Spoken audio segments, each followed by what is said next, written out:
인간의 평균 수명을 100년이라고 봤을 때 지구의 수명은 얼마나 길까요? 지구에서 생명체가 살아갈 수 있는 최소의 환경이 유지되는 지구 수명을 서식 수명이라고 합니다. 지구와 태양 간의 거리, 지구가 물을 유지할 수 있는 온도 등을 계산했을 때 지구의 서식 수명이 약 18억 년입니다. 18억 년이라는 시간이 흐르면 지구의 생명체는 물론 액체조차 존재하기 힘든 환경으로 변할 겁니다. 이로부터 32억 년이 더 흐른 뒤에는 적색 거성으로 변한 태양의 크기가 100배 이상 팽창하고, 이렇게 팽창된 태양이 강력한 태양풍에 의해 지구는 완전히 소멸하게 됩니다. 그렇게 우리별 지구는 약 100억 년간의 기나긴 삶을 마치고 죽음을 맞이합니다. 인간은 물론 우리가 살고 있는 지구도, 불과 몇 세기 전만 해도 우주의 전부였던 태양도, 이것들을 품고 있는 거대한 은하조차도 수명을 다하면 죽음을 맞이합니다. 하지만 이 모든 건 우주의 관점에서 봤을 때 그저 바닷속 모래알갱이보다 작고 하찮을 겁니다. 최근 국제천문연맹이 발표한 자료에 의하면 우주는 1메가파섹당, 초속 73km 속도로 팽창하고 있습니다. 1메가파섹은 허블의 법칙에서 나오는 개념으로 326만 광년을 뜻합니다. 즉, 우주는 326만 광년이라는 아득히 먼 거리에서 관측했을 때조차 초속 73km 속도로 팽창하고 있다는 뜻입니다. 속도의 물리적 한계인 빛의 속도는 약 초속 30만 km입니다.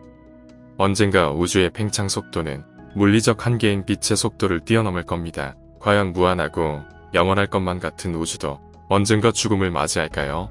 전파 천문학 교수 사이먼 드라이버 교수는 이렇게 말했습니다. 파장의 세계를 조사한 결과 우주는 20억 년 전의 빛에 비해 그 절반에 불과한 에너지를 내놓고 있는 것으로 드러났다. 이 같은 현상은 우주가 조금씩 느리게 죽어가고 있다는 것을 의미한다. 삼라만상 모든 것에 생명이 깃들고 죽음을 맞이하듯 우주 또한 죽음이 존재합니다. 빛보다 빠른 속도로 가속 팽창하다. 이 드넓은 우주 안에 단 하나의 원자조차 남지 않으며 어떠한 별들도 빛을 내지 않는 완전한 암흑만이 남은 상태. 이것이 바로 우주의 죽음입니다. 인간의 평균 수명은 약 100년이며 과학자들이 추측하는 지구의 수명은 약 100억 년입니다. 그렇다면 거시 세계의 끝, 광활한 우주의 수명은 과연 몇 년일까요? 과학자들의 이론에 따르면 우주의 수명은 약 358억 년입니다. 현재 우주의 나이는 138억 살이며 지금의 우주를 인간으로 본다면 이제 막 결혼해 아이를 낳고 안정기에 접어드는 38살 정도입니다. 어쩌면 우주는 지금이 가장 건강한 상태일지도 모릅니다. 불과 수십억 년 뒤 우주는 지금과 완전히 다른 모습일 테니까요. 1998년 WMAP 탐사선에 의해 우주가 그저 팽창하는 게 아니라 가속 팽창하고 있다는 사실이 밝혀졌습니다. 따라서 시간이 흐를수록 우주는 아직 인류가 밝혀내지 못한 암흑에너지에 의해 공간의 팽창 속도가 점점 더 빨라지게 됩니다. 얼마 지나지 않아 우리 은하 주변에 있는 국부온화군을 제외한 다른 은하들은 인류의 기술로 더 이상 관측 불가능할 정도로 아득히 멀어져 갈 겁니다. 우주가 노년기에 접어들면 우주 공간의 팽창은 빛의 속도를 뛰어넘습니다. 서로 간 중력에 의해 간섭을 받던 국부온화군을 포함한 모든 은하는 더 이상 서로를 붙잡고 있지 못하고 중력의 영향을 받지 않을 정도로 아득히 멀어지게 됩니다. 그렇게 우주는 더 깊은 암흑이 뒤덮일 겁니다. 200억 년이 흐른 뒤 죽음을 앞둔 우주는 완전한 어둠 그 자체일 겁니다.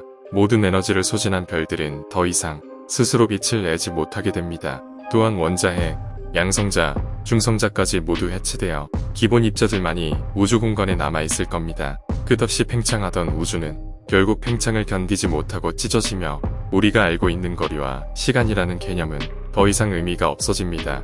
왜냐하면 모든 것이 무한하기 때문이죠. 우주는 그렇게 무한한 정적과 어둠만이 남은 채 죽음을 맞이합니다. 과거 대부분 과학자들은 우주가 무한하고 영원하리라 믿었습니다. 기존의 과학자들이 주장하던 가설들과 더불어 에드워드 허블이 은하 간의 거리가 점점 멀어지고 있다는 사실을 관측하기 전까지 말이죠. 팽창하는 우주와 빅뱅 이론을 최초로 제시한 조르주 르메트르 교수는 이렇게 말했습니다. 모든 것의 최초는 상상할 수 없을 만큼 아름다운 불꽃놀이가 있었다. 빅뱅 이론에 의하면 138억 년 전 우리의 상상력을 총동원해도 감히 짐작조차 되지 않는 대폭발이 있었습니다. 수백억 년 전에 있었던 일이지만 생각보다 많은 과학적 증거들을 가진 이론이죠. 그리고 많은 과학자들이 빅뱅을 시작으로 우주가 태어나고 세계가 탄생했다고 말합니다. 하지만 우리는 상상합니다. 정말 빅뱅이 세계의 시작점일까요? 대폭발이 일어나기 전 세계는 어떤 모습이었을까요? 전부라고 믿었던 우주 그 너머에 과연 무엇이 있을지 우리는 아직 알 수 없습니다. 어쩌면 무한하다고 믿었던 모든 것이 누군가에게는 한순간의 찰나에 불과할지도 모르죠. 인류가 알아내지 못한 수많은 수수께끼를 풀다 보면 언젠가 이것에 대한 대답을 찾을 수 있을까요? 이번 영상은 여러 우주 종말론 중 빅립이라는 이론을 바탕으로 만든 우주의 결말이었습니다. 영상 재밌게 봐주셔서 감사합니다.